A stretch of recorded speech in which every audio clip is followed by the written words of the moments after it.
kuhusu jambo moja tu katika taifa, katika nchi, basi jua nchi huingia kwenye mgogoro wa muda mrefu sana. Huingia kwenye mgogoro wa muda mrefu sana. Jambo la kwanza ni mtumwa anapokuwa mfalme. Jambo la kwanza unatakiwa kulijua ni mtumwa anapokuwa mfalme katika nchi yoyote au katika taifa yoyote au katika nyumba yoyote, katika familia yoyote, katika ukoo wa aina yoyote. Inapotokea mtumwa akawa mfalme, haleluya, jua hapo umeingiza matatizo. Hilo jambo la kwanza, anza kulitafakari, lichunguze katika baadhi ya taifa ambazo unazijua, katika nchi ambazo unazisikia. Anza kufanyaje? Anza kuchunguza. Jambo la kwanza, mtumwa anapokuwa mfalme, haleluya, hii inamaanisha kuwa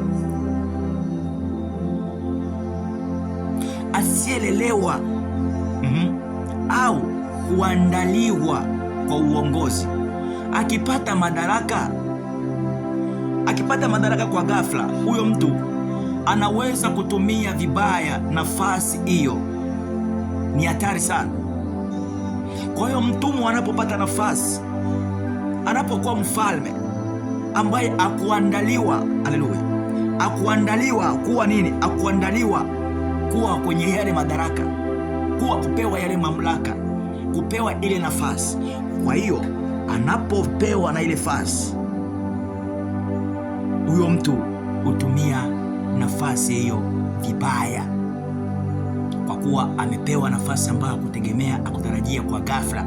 Kwa hiyo huyo mtu ndani yake hamtakuwepo ile roho ya busara ya kuongoza nchi katika maadili ya pasavyo. Atatumia nafasi hiyo vibaya. Tunaelewana? Jambo la kwanza nimekwambia ni mtumwa anapopewa nini?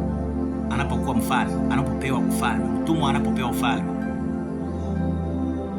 ni hatari sana. Anapopewa uongozi ni hatari sana, kwa sababu akuandaliwa na yeye akutegemea. Kwa hiyo kapewa uongozi kwa ghafla, unaona? Kwa hiyo anaweza kutumia vibaya nafasi hiyo. Ni hatari sana, ni hatari sana.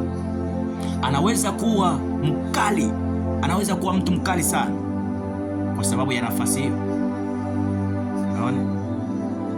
Anaweza kawa na hasira sana kwa sababu ya nafasi hiyo, au chuki za zamani. Anaweza kutumia mamlaka kwa kulipiza kisasi, haleluya. Kwa hiyo huyo mtu anaweza akapata nafasi hiyo ili atumie madaraka na mamlaka hayo ambayo ameyapata kwa kufanyaje? Kwa kulipiza kisasi, badala ya kufanyaje? Ya kutawala kwa haki. Yaani yeye badala atawale kwa haki, mbali ataweka yale mambo yote ambayo yalikuwa yamejaa moyoni mwake. Ndipo anajua, nimepata na fursa ya kushambulia adui zangu, ya kulipa kisasi. Yeye atatumia nafasi hiyo, haleluya, badala ya kufanyaje? Ya kutawala kwa haki. Kwa hiyo ni hatari sana mtumwa anapopewa ufalme ambaye akuandaliwa wala kutegemea, akapewa ufalme wa ghafla. Mambo haya, chunguza mambo haya, ni lazima afanike. Kwa hiyo mtu lazima afanye mambo hayo, huyo mtu, haleluya. Utaenda kuchunguza, na utakapopata majibu, ombea chochote au ombea nchi yoyote ambayo utakuta ina madhaifu hayo, haleluya. Yaani hali hiyo inapokuwa ndani ya yule mtu huleta hofu, huleta ukandamizaji, huleta ukandamizaji. Hiyo hali inapoingia ndani ya mtu au mtu anapotumia nafasi hiyo, inaleta hofu, vile vile inaleta na nini? Ukandamizaji, haleluya. Kwa anakuwa ni mtu ambaye anafanya vitu vya kutisha, vya kuogopwa, anakandamiza watu, au upendeleo usio wa haki. Huyo mtu anaweza